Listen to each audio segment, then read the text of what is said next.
কেমন আছো? আশা করি সবাই ভালো আছো। আমি তোমাদের ভাই বাপ্পা মির্জা। জানো আজকে আমি আবার কোথায় এসেছি, নিশ্চয়ই দেখতে পাচ্ছ আমার পাশের ছবিটা।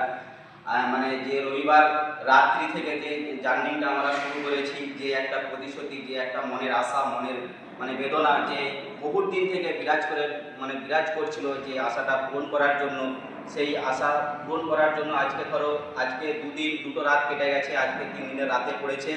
আজকে এখন আমরা এই পর্যন্ত এসে দাঁড়িয়েছি। এই পলাশচাবড়ি থেকে বেরিয়ে আসার পরে আধকাটা মোড়, যেটা রাস্তা বেরিয়ে যাচ্ছে, সেই আধকাটা মোড়ের রাস্তার কাছে একটা লজ আছে। সেই লজ মালিকও দেখো কতটাই ভালো, যে সত্যি ভালো পথে থাকলে ভালো জিনিসটাই সবসময় পাওয়া যায়। তো সেই জন্য আমার কাকাকে আজকে এই জায়গাটা লজ মালিক নিজে ছেড়ে দিয়েছে, যে তুমি এইখানে রেস্ট করো, রেস্ট করে তুমি তোমার আবার কাজ শুরু করবে, তোমার আবার দণ্ডি কাটা শুরু করবে। তো এখনো অবধি আমার কাকা এইখানে এসে পৌঁছেছে সবার আশীর্বাদে। তো আমি কাকাকে বলবো যে এতটা যে তুমি দণ্ডি কেটে এলে, কি বিষয়, কি তোমার শরীরে কোনো প্রবলেম হচ্ছে কি না, সেই জন্য আমি কাকাকে বিস্তারিত বলছি।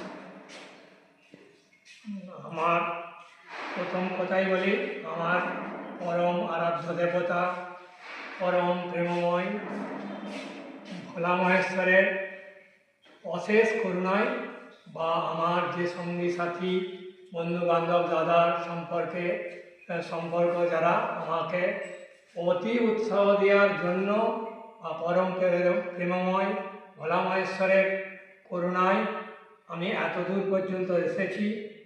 তো আমি রাস্তায় আস্তে আস্তে দেখলাম প্রত্যেক মানুষ আমাকে দুহাত ভরে আশীর্বাদ করার জন্য কিন্তু আমি এত দূর এসেছি, বা আমি এখন পর্যন্ত যা আশীর্বাদ, যা ভালোবাসা পাচ্ছি, আমার মনে হয় পরম প্রেমময় ঠাকুর ভোলা মহেশ্বরের আশায় আমি আমার গন্তব্যস্থল বাবা শম্ভুনাথের মন্দিরে আশা রাখছি বাবাই নিয়ে যাবে।